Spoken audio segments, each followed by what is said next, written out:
Covid से पहले तक तो मैं सिर्फ दौड़ता था, पैदल चलना मैं सोचता था शायद बुजुर्गों का काम है या जिनको सेहत का ख्याल रखना है उनका काम है। लेकिन मैं सही मायने में प्रभावित तो हुआ था राहुल गांधी जी की पदयात्रा से, जो भारत जोड़ो यात्रा थी उनकी। जाति एक समाज की सच्चाई है और राजनीति उसको प्रदर्शित भी करती है। लेकिन जिस प्रकार का एक विषैला जातिवाद बीजेपी ने हरियाणा में पिछले 11-12 साल से किया है, वो पहले नहीं हुआ कभी। कई बार तो ऐसा लगता था कि शायद हम बीजेपी का जो एजेंडा है उनके हाथों में खेल गए। जी। ऐसा भी महसूस होता है। हमने पिछले चुनाव में भी देखा ये, खासतौर पर असेंबली वाले चुनाव में कुछ ऐसी बातें कही गई जो नहीं कही जानी चाहिए थी, कुछ इस तरह की चीज़ें हुई जो नहीं होनी चाहिए थी सामाजिक तौर पे, और उसका सीधा सीधा राजनीति पे और चुनाव पे भी असर पड़ा। मतलब कांग्रेस ने कहीं ना कहीं, आपको नहीं लगता कि अपनी आइडियोलॉजी से भटकी हुई है? वो सिर्फ धर्म की बात करेंगे या अर्बन नक्सल की बात करेंगे या इस तरह की बात करेंगे, ये तीन उनके टारगेट हैं जिसके नाते वो समाज के एक पूरे बड़े हिस्से को दूर करके बाकी समाज को जोड़ना चाहते हैं। कांग्रेस जो है वो हमेशा से एक छतरी की तरह पार्टी रही है। उसका प्रयास हमेशा ये रहा है कि सबको साथ लेके चला जा सके, ना कि ये कि आप समाज के एक दो वर्ग को अलग थलग करके और उसके ऊपर आप अपनी राजनीति बनाएं। जैसा बीजेपी थोपना चाह रही है, एक धर्म, एक भाषा, एक चुनाव, एक रहन सहन, एक तरह का पहनावा, एक तरह की संस्कृति, एक तरह की भाषा नहीं चल सकता। भारतीय जनता पार्टी इस मोर्चे पर फ्रंट फुट पर आकर बैटिंग कर रही है कि हमने पारदर्शिता से नौकरी दी है।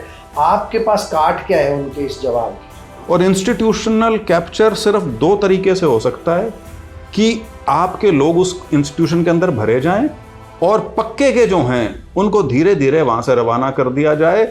तो बीजेपी बिना खर्ची बिना पर्ची, अरे नौकरी तो दो, बिना खर्ची बिना पर्ची तो तब आएगी जब नौकरी दे रहे हो आप। सबसे ज्यादा बेरोजगारी की दर हिंदुस्तान में बड़ी स्टेट्स में अगर कहीं है तो वो हरियाणा में है। यदि आप 80 करोड़ जनता को मुफ्त का अनाज देकर आप ये ढिंढोरा पीटना चाहते हो कि हम दुनिया की चौथी बड़ी अर्थव्यवस्था हैं या पांचवी हैं या तीसरी हो जाएंगे थोड़े टाइम में, उसका मतलब क्या है? हम तो ये टिप्पणी चाह रहे हैं, अगर कांग्रेस एकजुट होकर के लड़ती और उचाना में आपके खिलाफ कुछ कांग्रेसी नहीं होते तो आज तस्वीर दूसरी होती। राजनीति में आने का मन कब बना? आप ये पूछिए कि मेरा नौकरी में जाने का मन क्यों बना, ये बता दीजिए। आपके मन में भी कई बार ऐसा आया होगा कि पिताजी भी राजनीति में है, माँ भी राजनीति में है, अब मैं भी राजनीति में आ रहा हूँ। परिवारवाद को लेकर के आपका बचाव कैसे करते हो खुद का?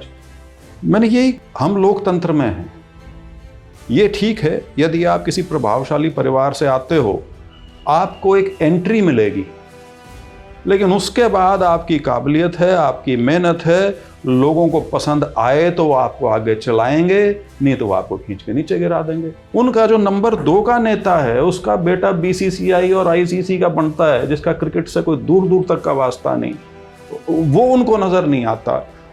लंबी फहरिस्त में आपको गिनवा सकता हूँ, डिफेंस मिनिस्टर से लेके और नीचे तक। अगर ब्रजेंद्र सिंह से सलाह मांगी जाए, ब्रजेंद्र जी से राहुल गांधी, मल्लिकार्जुन खड़गे की सलाह मांगे कि जो चले गए हमें छोड़कर, जो बड़े बड़े नेता है जिनके पास अपना आधार था, उनकी घर वापसी हो सके, तो आप क्या सुझाव?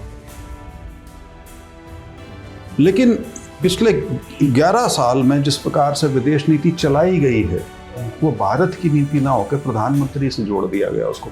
विदेश नीति ये थोड़ी होती है, वो देशों का संबंध है। ये नहीं होता कि ट्रंप ने आज आपको 10 गालियां दे दी, आप चुप बैठे हैं, अगले दिन उसने आपको एक शब्द अच्छा बोल दिया तो आप बुरी बुरी दोबारा से प्रशंसा करनी शुरू कर रहे हैं। ये विदेश नीति नहीं है।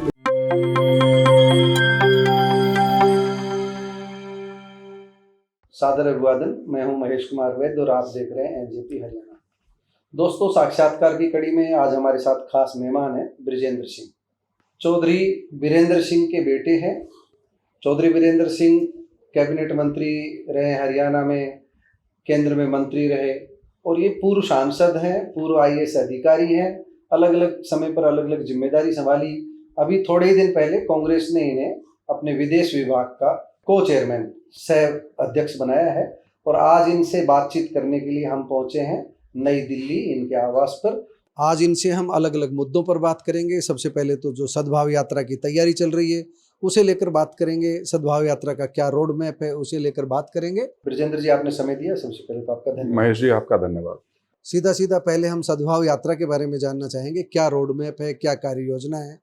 सबसे पहले तो मैं थोड़ा सा एक क्लैरिफिकेशन कर दूं कि मैं AICC का जो फॉरेन अफेयर्स डिपार्टमेंट है उसमें को चेयरपर्सन नहीं, वाइस चेयरपर्सन हूँ। अच्छा, वाइस चेयरपर्सन सलमान खुर्शीद जी हैं और मैं वाइस चेयरपर्सन हूँ। जो आपने यात्रा का जिक्र किया, सद्भाव यात्रा नाम से ये यात्रा होगी। 5 अक्टूबर से इसकी शुरुआत करेंगे और इसके पीछे ये पहले 2 तारीख का था प्रोग्राम में। हाँ, पहले 2 का था क्योंकि गांधी जयंती के हिसाब से हमने उसको 2 को शुरू करने का सोचा था, लेकिन 2 का फिर दशहरा भी है तो फिर ये उचित समझा कि दशहरा क्योंकि त्योहारों का सीजन है, पहला उसमें बड़ा त्योहार है। तो 5 तारीख को पहला पड़ाव कहाँ से? नरवाना हल्के में दणौदा गांव है, दणौदा कला, दणौदा खुर्द, 2 इकट्ठे गांव हैं, बड़े गांव हैं वो नरवाना के।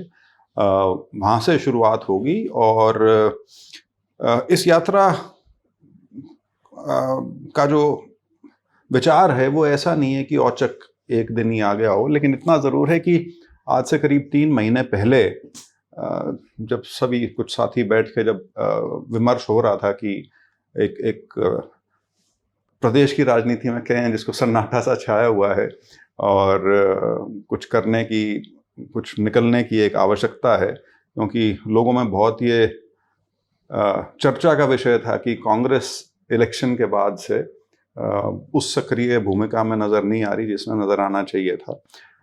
तो उस नाते हमने ये एक योजना बनाई थी और उसका ये यात्रा जो था उसका एक अभिन्न अंग था।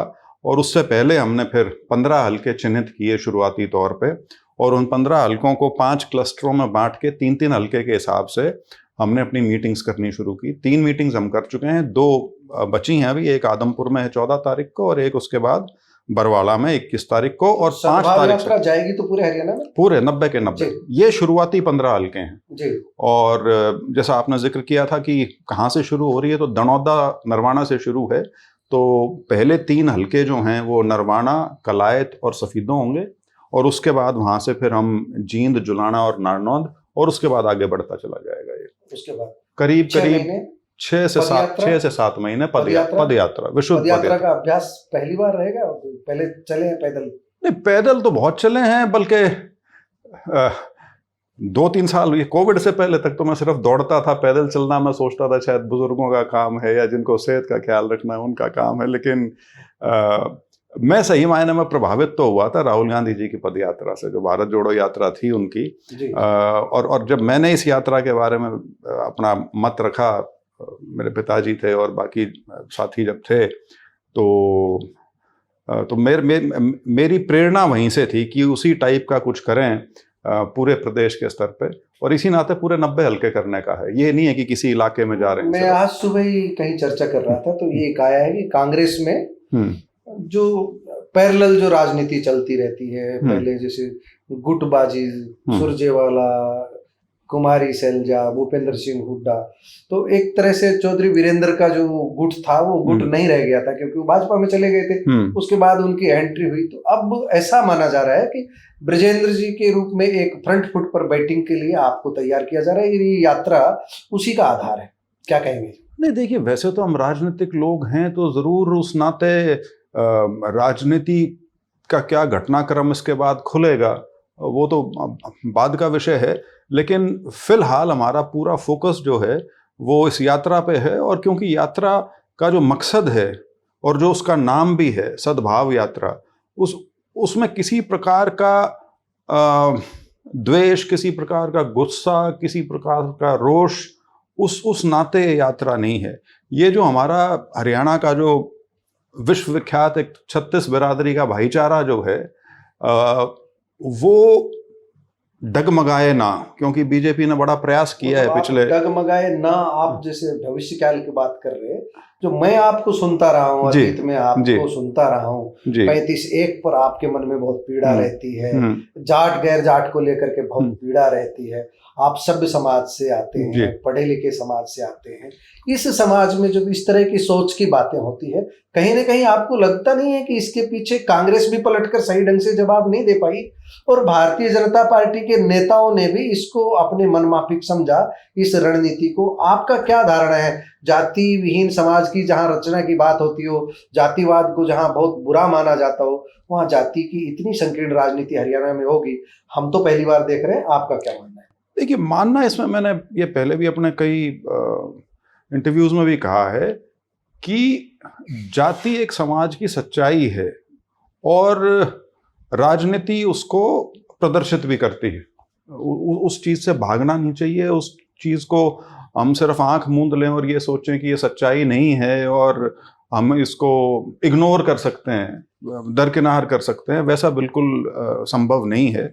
लेकिन कम से कम हरियाणा में जो 36 बिरादरी का जो भाईचारा है उसमें तनाव आते रहे हैं समय समय पर, ऐसा नहीं है। बिकॉज राजनीति में लोग अपना उल्लू साधने के लिए किसी भी तरह, भजनलाल के समय किसी भी तरह की डिवीजन जो है उसको खेलते हैं जी। और छोटे स्तर पर चले जाएं तो आप असेंबली में या उसमें वो गलियों के हिसाब से भी बांट लेते हैं कि या सड़क के हिसाब से या रेलवे लाइन के हिसाब से कि लाइन पार के गांव और लाइन के इस साइड के गांव। तो वो तो राजनेता अपने स्वार्थ अनुसार जो उनको सूट करता हो उस तरह की कोशिश करते हैं। लेकिन जिस प्रकार का एक विषैला जातिवाद बीजेपी ने हरियाणा में पिछले 11-12 साल से किया है, वो पहले नहीं हुआ कभी।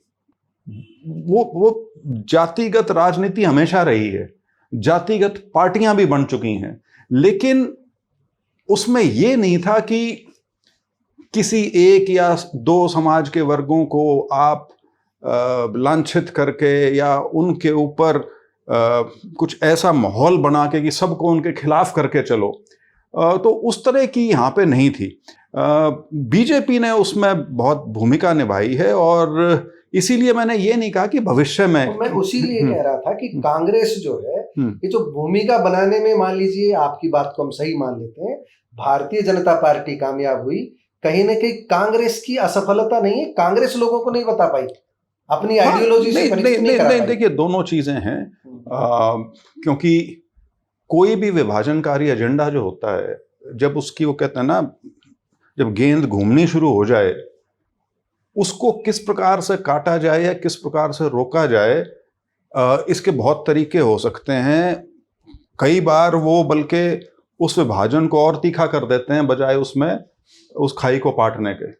और हरियाणा में भी ये देखने को मिला कि जिस प्रकार से प्रयास होना चाहिए था या जिस प्रकार से संदेश जाना चाहिए था हमारी पार्टी की तरफ से, शायद वो उस पुख्ता तरीके से नहीं जा पाया जो जाना चाहिए था। बल्कि कई बार तो ऐसा लगता था कि शायद हम बीजेपी का जो एजेंडा है उनके हाथों में खेल गए। जी। ऐसा भी महसूस होता है। तो हमने पिछले चुनाव में भी देखा ये, खासतौर पे असेंबली वाले चुनाव में कुछ ऐसी बातें कही गई जो नहीं कही जानी चाहिए थी, कुछ इस तरह की चीज़ें हुई जो नहीं होनी चाहिए थी सामाजिक तौर पे, और उसका सीधा सीधा राजनीति पे और चुनाव पे भी असर पड़ा। तो हमारा प्रयास यही है कि ये जो खाई पूरी तो नहीं बनी है, इसीलिए मैंने कहा कि उसको ठीक कर लिया जाए समय रहते। ठीक तो वो हमारा इस यात्रा के नाते प्रयास है। दूसरा प्रयास इसमें ये भी है कि ये कांग्रेस की यात्रा है और इसमें पूरी कांग्रेस इकट्ठी होकर इसमें चलेगी, ताकि लोगों के सामने एक कांग्रेस का जो एक वो धड़ा युक्त जो समय था उससे भी पार पाई जा सके। एक बात आप देखते हैं, जब भी यात्राएं कुछ होती थी कांग्रेस में, पहले भी अलग अलग, भजनलाल के समय से देख लीजिए आप, भूपेंद्र सिंह हुड्डा की, वो अलग रैली करते थे तो हाई कमान से कोई आ जाता था, कोई जनरल सेक्रेटरी आ जाता था या सहायक आ जाता था उनका, तो लगता था कि इसको मान्यता मिल गई है। कांग्रेस हाईकमान से आपकी यात्रा को हरी झंडी मिल गई है, ऐसी सूचनाएं तो आ चुकी है। हरी झंडी कब मिली, कैसे मिली? बीजारोपण आइडिया का आपका पहले हुआ, हरी झंडी पहले मिली फिर बीजारोपण? नहीं, बीजारोपण तो बहुत पहले हो गया था, लेकिन क्योंकि हम उसे बिल्कुल पार्टी के झंडे तले करना चाहते हैं, इसलिए हमने औपचारिक घोषणा तब तक नहीं की थी जब तक मेरी पार्टी का जो शीर्ष नेतृत्व है उनसे बात नहीं हुई थी।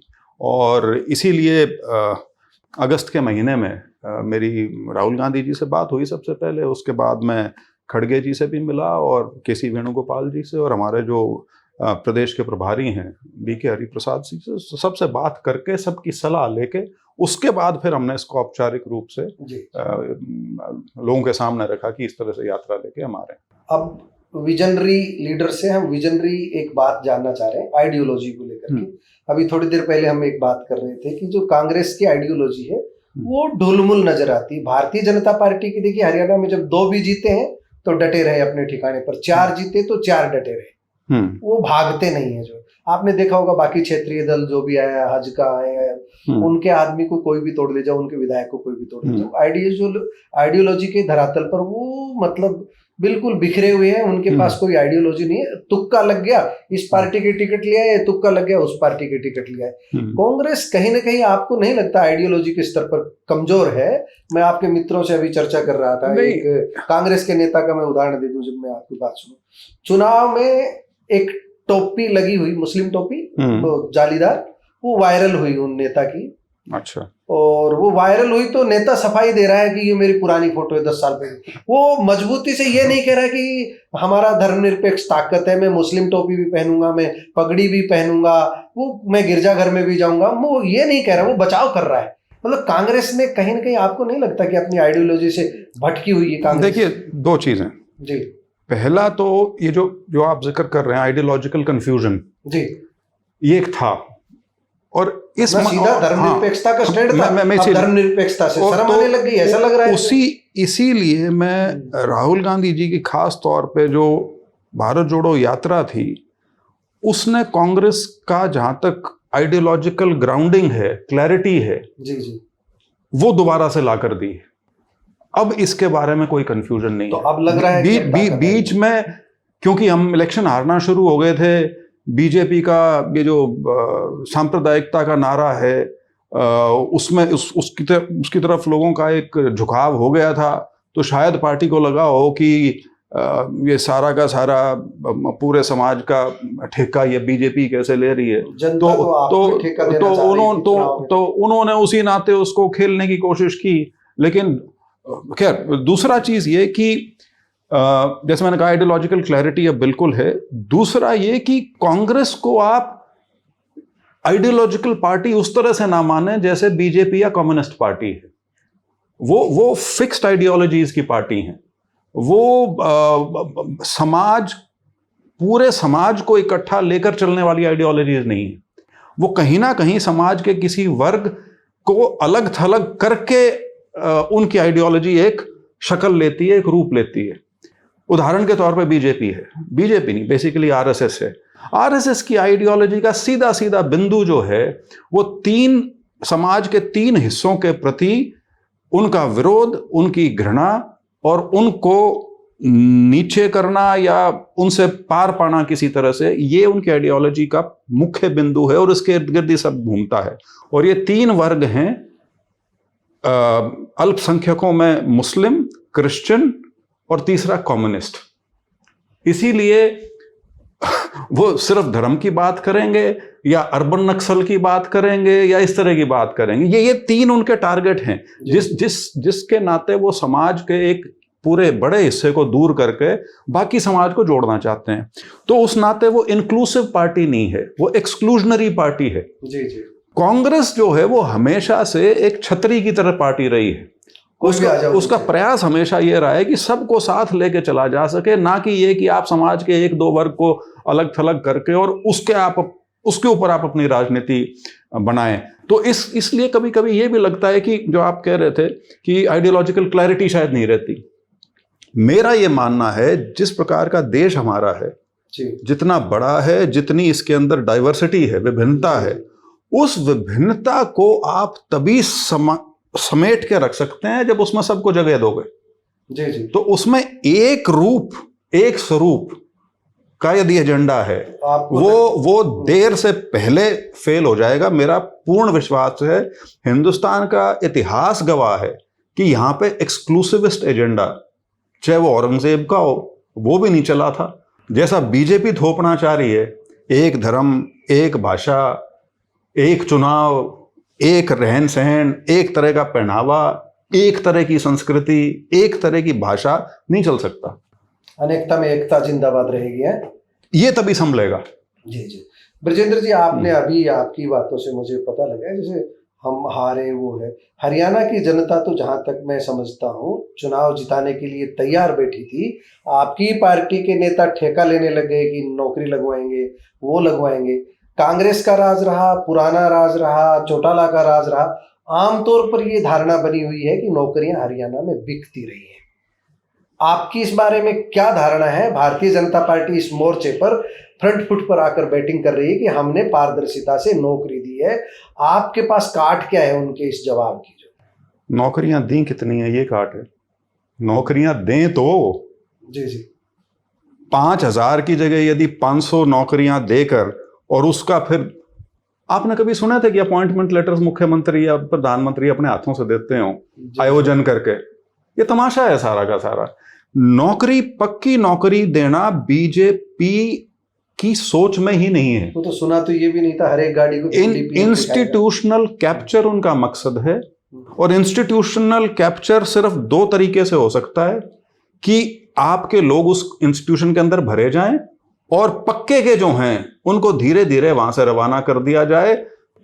बड़ा सीधा। और मुझे बहुत, मैं जिम्मेवारी से कह रहा हूं, ये चीज ये हमारी फौज तक में ले आए। ये जो अग्निपथ नाम की स्कीम है, अग्निवीर जो हैं, जी जी, ये घातक है। ये घातक है। ये तो 4 दिन का जो सिंदूर की लड़ाई थी, शुक्र है फौजों की लड़ाई नहीं हुई थी। जी जी। हवाई और मिसाइल और वहीं तक सीमित थी। नहीं तो खुली लड़ाई होती तो उसमें अग्निवीर की क्या भूमिका रहेगी? एक ऐसा सिपाही जिसको आप एक्स सर्विसमैन का दर्जा नहीं दोगे, जिसको आप पेंशन नहीं दोगे, जिसको आप यदि उसकी शहादत हो जाती है उसका आप शहीद का दर्जा नहीं दोगे, तो 4 साल की नौकरी दे के आप यदि उनके अंदर कोई राष्ट्रवाद की भावना फूंकना चाह रहे हैं, ये होता नहीं। ये नारेबाजी के लिए जुमला शब्द जो है, जुमलेबाजी के हिसाब से ठीक है, लेकिन ये व्यवहारिक चीज नहीं है। कोई भी इंस्टीट्यूशन जो मजबूत होगी जी जी, उसके पीछे परमानेंट लोग होंगे। जी जी। चाहे वो सिविल सर्विस है, चाहे वो फौज है, चाहे वो टीचिंग काडर है, या कोई भी किसी प्रकार के। तो मैंने 2-3 आपको उदाहरण दिए हैं। तो बीजेपी बिना खर्ची बिना पर्ची, अरे नौकरी तो दो। बिना खर्ची बिना पर्ची तो तब आएगी जब नौकरी दे रहे हो आप। अब हुआ क्या है, ये शगुफा छोड़ा हुआ था पिछले 4-5 साल से, HKRN वाला सबसे बड़ा फ्रॉड हरियाणा के युवाओं के साथ किया, और अब ये कह रहे हैं कि 5 साल से कम वाले जितने HKRN वाले थे अब घर जाओ। तो क्या तमाशा है ये? मतलब अन्याय हो जाएगा। मतलब इन्होंने नौकरी देनी नहीं, मकसद ये है। ये CET किया था अभी। CET क्या है कि कुछ लाख लोगों को अब ये बता दिया कि दोबारा सरकारी नौकरी के लिए तुम अप्लाई करने लायक भी नहीं हो।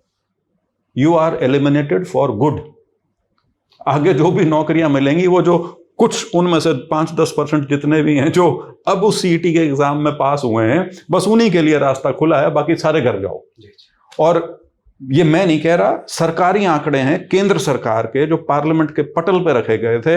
सबसे ज्यादा बेरोजगारी की दर हिंदुस्तान में बड़ी स्टेट्स में अगर कहीं है तो वो हरियाणा में है, और ये तब है जब हमारे प्रदेश का 1/3 हिस्सा NCR का हिस्सा है। उसके बावजूद ये हालात। BPL को लेकर के भी जो आधी से ज्यादा आबादी जो अभी BPL राशन कार्ड धारक है, इसको लेकर के क्या कहेंगे? इसको मैं 2 चीजों से जोड़ूंगा जी। इसको मैं जोड़ूंगा मनरेगा के साथ जी। मनरेगा एक वो स्कीम थी जिसके लिए जब 2014 में जब सरकार बीजेपी की आई, उससे पहले तो कहते ही थे, सरकार बनने के बाद भी कहा गया था जी जी, कि इसको तो हम स्कीम को खत्म करेंगे। ये कांग्रेस की या भारत सरकार की कह लीजिए आर्थिक नीतियों का दिवालियापन और उनकी जो नाकामयाबी है उसका प्रतीक है। लेकिन पहले बजट में आलोचना के साथ भी बजट ठीक है, और उसके बाद मनरेगा को इनको अपनाना पड़ा, क्योंकि समझ में आ गया कि गरीब आदमी तक पहुंच जो है वो इसके माध्यम से है। अब फिर उसको पिछले 2 साल से फिर से झाड़ना शुरू कर दिया। मैं पहले बजट की बात ठीक है। तो दूसरा, ये जो आपने जिक्र किया आधे से ज्यादा जनता को, यदि आप यदि आप 80 करोड़ जनता को मुफ्त का अनाज देकर आप ये ढिंढोरा पीटना चाहते हो कि हम दुनिया की 4थी बड़ी अर्थव्यवस्था हैं, या 5वीं हैं या तीसरी हो जाएंगे थोड़े टाइम में, उसका मतलब क्या है? 80 करोड़, वही वाली बात, 140 में से 80-60% हो गया। जी जी। यदि इतनी बड़ी आबादी को आपको मुफ्त का अनाज देना पड़ रहा है, सिर्फ उनका ताकि जिंदगी उनकी चलती रहे, सस्टेनेंस लेवल बोलते हैं इसको। जी जी। सस्टेनेंस लेवल मतलब ये है कि आप बस जिंदा रहते रहें, बस। ठीक है। ये जब ये आपकी स्थिति है तो स्वाभाविक सी चीज है, वो जो अर्थव्यवस्था का साइज बढ़ा हुआ है वो कहाँ तक सीमित है वो सबको पता है। जी। अब ब्रजेंद्र जी, एक बार उचाना को लेकर के हम बात करेंगे। आज पंजाब एवं हरियाणा हाई कोर्ट में सुनवाई थी, शायद अभी फैसला नहीं दिया है। हम हाई कोर्ट के फैसले पर ना कोई टिप्पणी कर रहे, जब आएगा, जब फैसला आएगा, ना आपसे कोई टिप्पणी चाह रहे। हम तो ये टिप्पणी चाह रहे हैं, अगर कांग्रेस एकजुट होकर के लड़ती और उचाना में आपके खिलाफ कुछ कांग्रेसी नहीं होते तो आज तस्वीर दूसरी होती। कांग्रेस एकजुट, आप उसको उचाना तक सीमित मत कीजिए। नहीं, उचाना तो सिंबॉलिक इसलिए हो गया क्योंकि बहुत हाई प्रोफाइल सीट मानी जाती है वो, और उसका मार्जिन प्रदेश में सबसे कम था। जी। तो इसलिए जो चीज वहां उजागर हो सकती है जिस प्रकार से हो सकती है, इसलिए उसने लोगों की इमेजिनेशन को पकड़ा है। एक बड़े सीनियर पत्रकार हैं, जब ये रिजल्ट आया था जी। तो उन्होंने बहुत लंबा एक ट्वीट किया था, राष्ट्रीय स्तर के पत्रकार हैं। जी। और उस ट्वीट में उन्होंने शब्द इस्तेमाल किया था सलामी स्लाइसिंग। जी। कि और उसमें सिर्फ उन्होंने उचाना का उदाहरण दिया था कि यदि आपको हरियाणा में कांग्रेस की सरकार क्यों नहीं बन पाई, इसका एग्जाम्पल, अगर इसका एग्जाम्पल ले तो ये तो मैंने वो जवाब आपका दे दिया, बिल्कुल सटीक एग्जाम्पल। जी। अब हम थोड़े से आपके व्यक्तिगत जो है वो हमारे से जुड़ा था, हम आप अपने दर्शकों को ये बताना चाहेंगे कि ब्रजेंद्र सिंह IAS ऑफिसर थे, अच्छी भली जिसको कहते हैं कि शाही नौकरी, तो वो चल रही थी। राजनीति में आने का मन कब बना? आप ये पूछिए कि मेरा नौकरी में जाने का मन क्यों बना, ये बता दीजिए आप। नौकरी में जाने का मन इसलिए बना क्योंकि मैं ये निकलवाना चाहता था कि एक बड़े बाप का निकम्मा बेटा था, इसलिए धौला कुर्ता पजामा पहन के हमारे बीच में आ गया। पहले खुद को साबित करना, मेरा मकसद वो था। वो चल बहुत लंबा गया, लंबा चल गया। हाँ, और वो लंबा चलने के कुछ कारण रहे, क्योंकि जहां से शुरुआत होनी चाहिए थी वहां नहीं हो पाई और वो उस वजह से लंबा चलता चला गया। इसमें थोड़ा सा मैं जोड़ दूं, उसका भी आप जवाब देते चलिए जी। एक परिवारवाद को लेकर के मोदी जी के भाषण चलते हैं, दूसरे नेताओं के भाषण चलते हैं, आपके मन में भी कई बार ऐसा आया होगा कि पिताजी भी राजनीति में है, माँ भी राजनीति में है, अब मैं भी राजनीति में आ रहा हूँ। परिवारवाद को लेकर के आपका बचाव कैसे करते हो खुद का? मैंने जो आपके पिछले सवाल का जवाब था वो यही था जी, कि मैं अपने आप को सिद्ध करके राजनीति में आना चाहता था। और दूसरा इसका पहलू ये भी है कि मैंने जो 21 साल की नौकरी की, मैंने कभी उसको राजनीति से प्रभावित नहीं होने दिया। मैंने कभी अपने दफ्तर को पंचायती दफ्तर नहीं बनने दिया, मैंने कभी अपने दफ्तर को एक राजनीतिक दफ्तर नहीं बनने दिया। तो उस नाते, और दूसरा ये है, हम लोकतंत्र में हैं। ये ठीक है, यदि आप किसी प्रभावशाली परिवार से आते हो आपको एक एंट्री मिलेगी, लेकिन उसके बाद आपकी काबिलियत है, आपकी मेहनत है, लोगों को पसंद आए तो वो आपको आगे चलाएंगे, नहीं तो वो आपको खींच के नीचे गिरा देंगे। बहुत से आए, बहुत से चले गए। आपने प्रधानमंत्री जी का जिक्र किया परिवारवाद का, उनको परिवारवाद सिर्फ गांधी परिवार में दिखता है और पूरे देश में नहीं दिखता। उनको अपनी पार्टी के अंदर सीनियर मोस्ट नेता जो हैं उनमें नहीं दिखता। उनका जो नंबर 2 का नेता है उसका बेटा BCCI और ICC का बनता है, जिसका क्रिकेट से कोई दूर दूर तक का वास्ता नहीं, वो उनको नजर नहीं आता। लंबी फेरिस्ट में आपको गिनवा सकता हूं, डिफेंस मिनिस्टर से लेके और नीचे तक सारे मिल जाएंगे। मतलब उसमें सिंधिया जी उनके पास हैं, जितिन प्रसाद जी उनके पास हैं तो, और ये तो चलो वो हैं जो कांग्रेस से वहां गए थे, लेकिन उनके जो खुद के लोग हैं उठा के देख लें, मतलब उनको बिल्कुल वही छवि वहां भी देखने को मिल जाएगी जो सिर्फ उनको कांग्रेस के अंदर नजर आती है। अब जो परिवारवाद का जिक्र आ गया, तो आपने जो प्रभावशाली परिवारों की बात की, तो प्रभावशाली परिवार राव इंद्रजीत का रहा, प्रभावशाली परिवार किरण चौधरी का रहा, चौधरी बंसीलाल परिवार में ना, वो सब छोड़ छोड़ करके, बहुत लंबी सूची है जो कांग्रेस छोड़ छोड़ करके चले गए। ऐसा क्या हुआ जो कांग्रेस छोड़ छोड़ करके नेताओं को जाना पड़ गया, उसकी वजह क्या रही? वो देखो, आदमी फिर भी एक आप कांग्रेस को जमीनी स्तर पर मजबूत करने के लिए निकल रहे हैं, तो कारण तो होगा कुछ आपके जब पास। कोई इतने सीनियर नेता जिनका 30-30, 40-40 साल का खुद का राजनीतिक जीवन रहा हो, चाहे फिर उसमें राव इंद्रजीत हो गए, चाहे धर्मवीर हो गए, चाहे रमेश कौशिक हो गए, चाहे बीरेंद्र सिंह हो गए, जब वो इस प्रकार का कोई फैसला लेते हैं तो मैं उसको एक निजी फैसले की संज्ञा देता हूँ। वो ऐसा नहीं है कि आपस में बात करके गए थे वो सारे के सारे। और उसमें ये जरूर है, देखिए हमारा छोटा प्रदेश है जी, छोटा प्रदेश है, लेकिन राजनीतिक तौर पे बहुत मजबूती है उसका एक राष्ट्रीय स्तर पे एक उसकी छवि है। और जो यहाँ से नेता निकले हैं, स्वाभाविक सी चीज़ है, महत्वाकांक्षी। और उसमें कई बार आदमी को ऐसा लगता है कि यदि उसकी महत्वाकांक्षा की पूर्ति पूरी निस्वार्थ मेहनत करने के बाद भी यदि ना हो पाए, तो फिर आदमी कई बार हताश होकर इधर उधर का रास्ता देखना शुरू करता है। अगर ब्रजेंद्र सिंह से सलाह मांगी जाए, ब्रजेंद्र जी से राहुल गांधी, मल्लिकार्जुन खड़गे सलाह मांगे कि जो चले गए हमें छोड़कर, जो बड़े बड़े नेता है जिनके पास अपना आधार था, उनकी घर वापसी हो सके, तो आप क्या सुझाव देंगे? नहीं, देखिए जमाना बदलना शुरू हो गया है कांग्रेस में। अब यदि आप नजर दौड़ा के देखेंगे तो अब एक नई जनरेशन जो है वो आने लग गई है, चाहे केंद्र में हो या प्रदेशों में हो।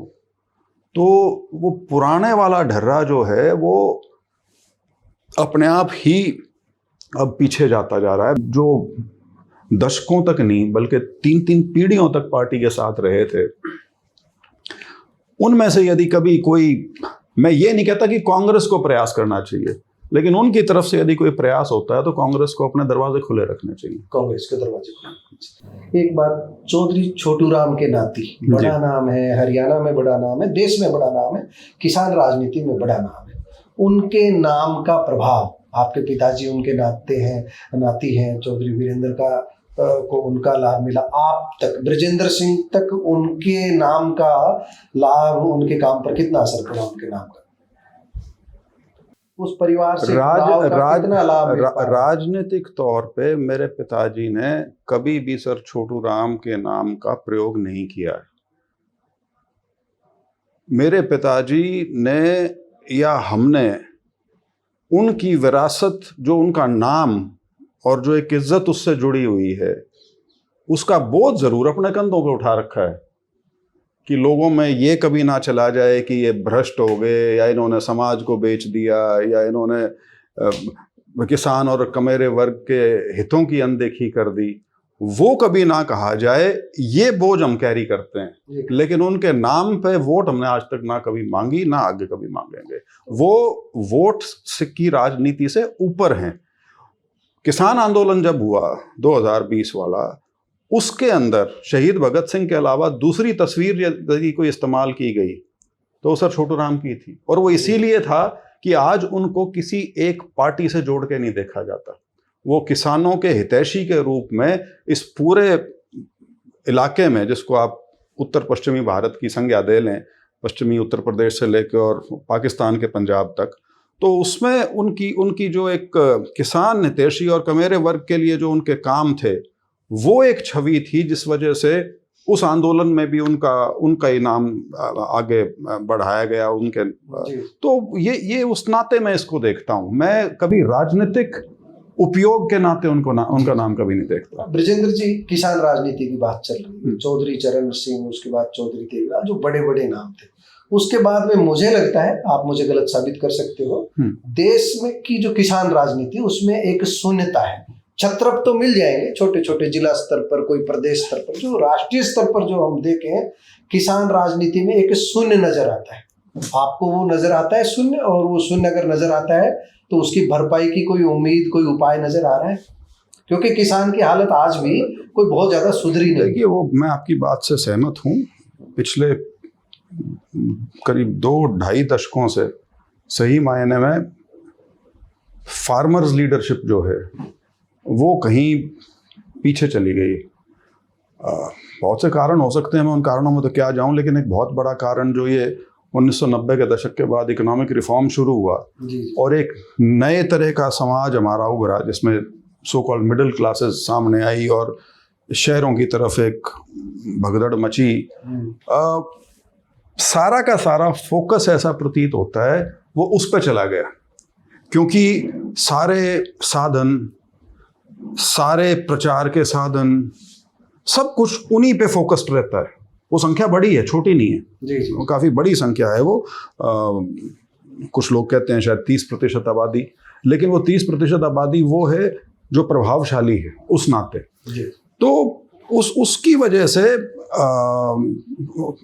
किसान लीडरशिप जो है वो वाकई बैकग्राउंड में चली गई है, और ये शायद इस चीज़ के साथ भी मेल खा गई कि शायद कोई आदमी भी नहीं था इस लायक जो वो लीडरशिप ले पाता। जी। तो मैं पूरे देश की बात तो नहीं कर सकता, क्योंकि किसान तो पूरे देश में है, लेकिन देश के अलग अलग हिस्सों के किसानों के मुद्दे भी अलग अलग हैं। जी। जो किसानों के मुद्दे हरियाणा, पंजाब और इस इलाके के हैं, शायद वो बिहार और उड़ीसा के नहीं होंगे, उनके मुद्दे कुछ और होंगे।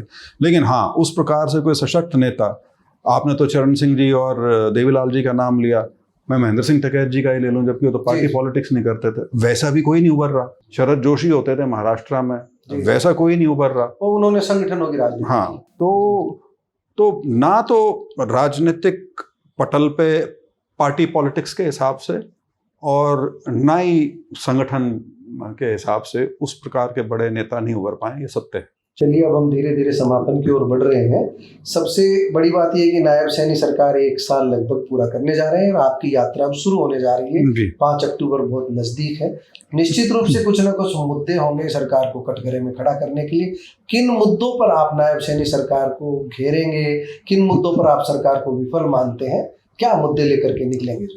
देखिए, विफलता का सबसे बड़ा प्रमाण ये है कि बीजेपी जब 2024 चुनाव में आई, उन्होंने कुछ नया ऑफर नहीं किया प्रदेश को। उन्होंने कुछ नहीं बताया कि हम खेती बाड़ी में बेहतरी कैसे ला सकते हैं, हम बेरोजगारी को कैसे बेहतर कर सकते हैं, उसमें किस प्रकार से हम क्या स्कीम लेके आएंगे, हम क्या स्किल डेवलप करेंगे जिससे रोजगार पाने लायक हो जाए हमारे युवा। ये जो डंकी के माध्यम से जो एक दौड़ लगी हुई है विदेश जाने की युवाओं की, उसको हम किस प्रकार रोकेंगे। सीधा सीधा संबंध उसका बेरोजगारी से है। जी। इनके पास कुछ नहीं, तो उनको घेरे किस चीज पे? वो तो घेरे गिराए हैं, लेकिन लोगों ने अपने विवेक में उनको फिर से सरकार में लाके बिठा दिया है। तो ठीक है, उनको शुभकामनाएं हमारी, लेकिन सरकार का विरोध, देखिए, बेरोजगारी हुई, आपके किसानों के मुद्दे हुए, आपके एम्प्लॉयज के मुद्दे हुए, आप समाज का कोई भी वर्ग उस पर हाथ रखें, आपको वहां मुद्दे ही मुद्दे नजर आ जाएंगे। मतलब सारे मोर्चों पे विफल है। और ज्यादा जो दूर क्या जाना, अब ये बारिशें आई हैं। जी। ठीक है, और ये तो ऐसा नहीं था कि कोई नहर टूट गई उससे फ्लड आया हो, सिर्फ एक्सेसिव रेनफॉल वो ही नहीं हैंडल होती। और हैंडल भी क्या नहीं होती, मतलब कोई प्रयास भी नजर नहीं आता कि कुछ कोशिश भी की जा रही हो। तो ठीक है, पानी बरस गया ज्यादा, हफ्ते में अपने आप निकल जाएगा, यही सोच है। तो कई बार ये भी कहते हैं ना कि ये भी एक पॉलिसी होती है कि आप कोई फैसला ही ना लो। तो ये तो सरकार चलाने के मामले में तो उस तरह से हैं। हाँ, समाज में उथल पुथल करके वोट कैसे पकानी है, उस पर 24 घंटे काम चलता है। उस पर 24 घंटे काम चलता है। अच्छा, अभी हमारा अंतिम सवाल है। आपको कांग्रेस ने विदेश विभाग की जिम्मेदारी सौंपी, विदेश विभाग में उपाध्यक्ष हैं, तो उपाध्यक्ष के नाते आपसे ये जानना चाहेंगे, भारत के पड़ोस में नेपाल में आपको पता ही है क्या हालात हैं, उससे पहले बांग्लादेश में ये हुआ, सारी चीजें, अभी अमेरिका है वो अभी आंख दिखा रहा है, ये सब क्या हो रहा है, इसको लेकर के कांग्रेस का क्या दृष्टिकोण है?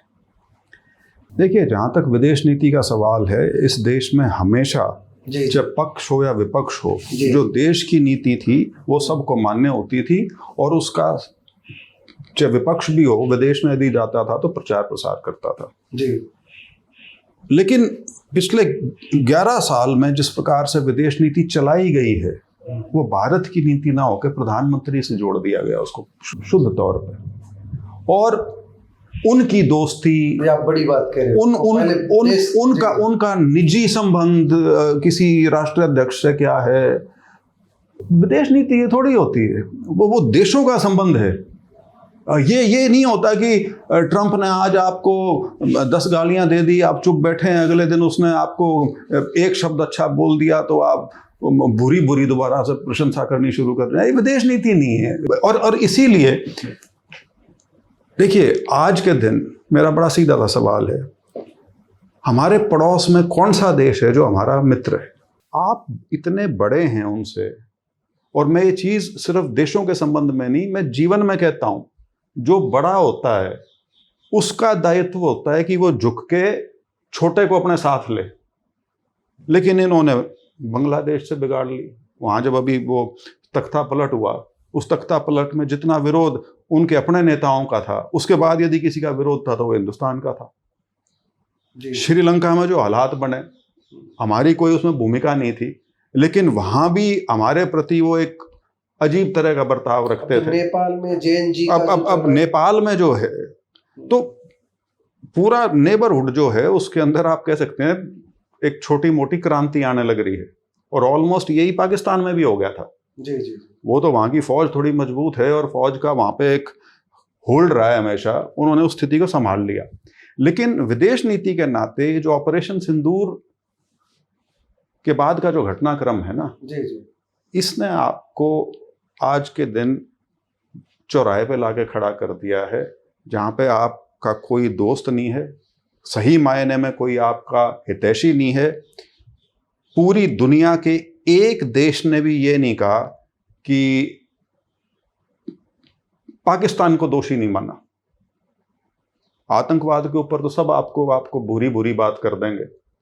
पाकिस्तान का नाम लेकर किसी देश ने जैसे जी कल हमने भी एक बयान दिया है कतर के बारे में जी कि कतर पे जो हमला हुआ वो बड़ा दुर्भाग्यपूर्ण है, लेकिन हमने ये नहीं कहा कि इजराइल ने किया है।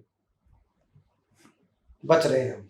तो वही चीज है, जब आपने अपने ये डेलीगेशंस भेजे ऑपरेशन सिंदूर के बाद, जी जी भेजने तो चाहिए थे पहले, लेकिन चलो बाद में भेजे। डेलीगेशन में आप वाले भी तो भेज दिए। हाँ चलिए, वो तो बड़प्पन यदि होता, आपके दोस्त बना करके भेज दिए। बड़प्पन होता यदि जिन पार्टियों के भेज रहे हैं उन पार्टियों से नाम मांगे जाते। लेकिन ये वहां भी विभाजन, वहां भी विभाजन, वो तो चलो किसको पकड़ना है, पिकेट। लेकिन वहां तो चलो वो भले लोग हैं, कोई विदेश मंत्री रहा हुआ है, कोई यूएन में बहुत बड़ी नौकरी की हुई है, तो उनकी शब्दावली अच्छी है, संभाल लिया उन्होंने।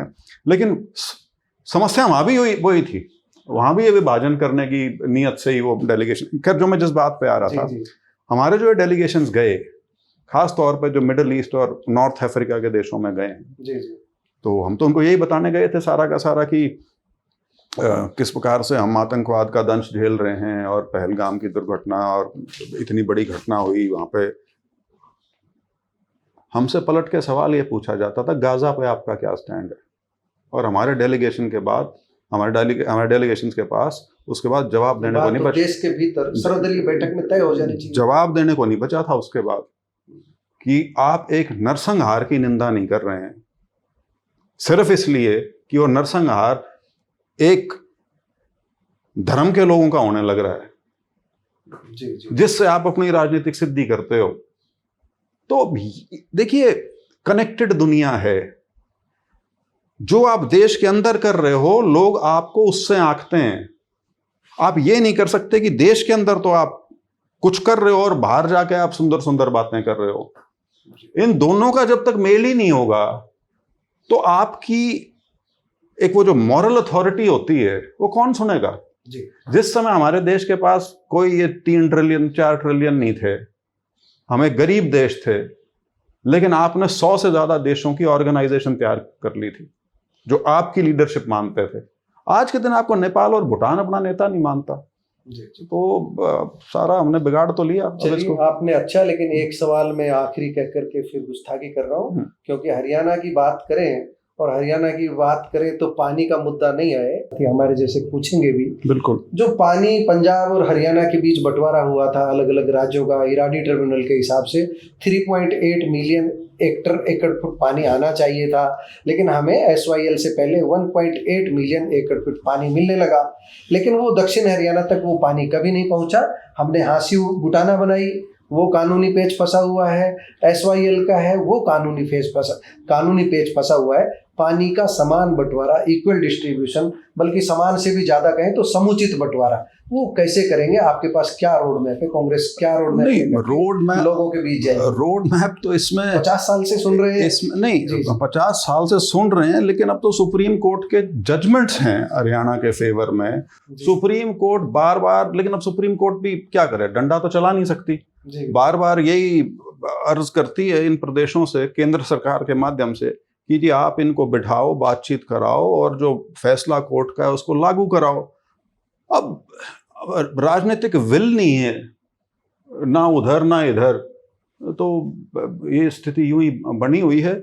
और मेरा अब सीरियसली ये मानना है कि ये तो अपने आप चलता रहेगा, लेकिन हमें कोई ऑल्टरनेट भी देखना चाहिए, क्योंकि पानी की स्थिति अब सिर्फ ये सोचें कि नहरी पानी की कमी की वजह से हमारी तरक्की प्रभावित हो रही है। हमको ये भी ध्यान देना पड़ेगा जो पानी का दोहन हमारे प्रदेश में हो चुका है, वाटर लेवल जितना नीचे जा चुका है, उन इलाकों में भी जहाँ पानी की कभी कमी नहीं मानी गई, तो वो इस वजह से नहीं है कि वो SYL का पानी नहीं आया, वो इस वजह से है कि आपकी जो कृषि व्यवस्था है उसमें आप किसी प्रकार का सुधार करने का ना तो प्रयास करते, ना उसके बारे में सोचते, और स्थिति जो है ये बद से बदतर होती जा रही है। और ये सिर्फ SYL के पानी से इसका समाधान नहीं निकलेगा, इसके बारे में सरकारों को और लोगों को भी खासतौर पर जो खेती बाड़ी करते हैं उनको भी इसके बारे में सीरियसली सोचना पड़ेगा। शायद अपना रवैया, अपना रुख और अपनी जो पानी के यूटिलाइजेशन के बारे में जो सोच है वो बदलनी पड़ेगी, नहीं तो हम 20-25 साल बाद जो हम जिस पीढ़ी को छोड़ के जाएंगे यहाँ पे, उसके साथ बहुत बड़ा अन्याय होगा। पीढ़ी हमें माफ नहीं करेगी। बिल्कुल।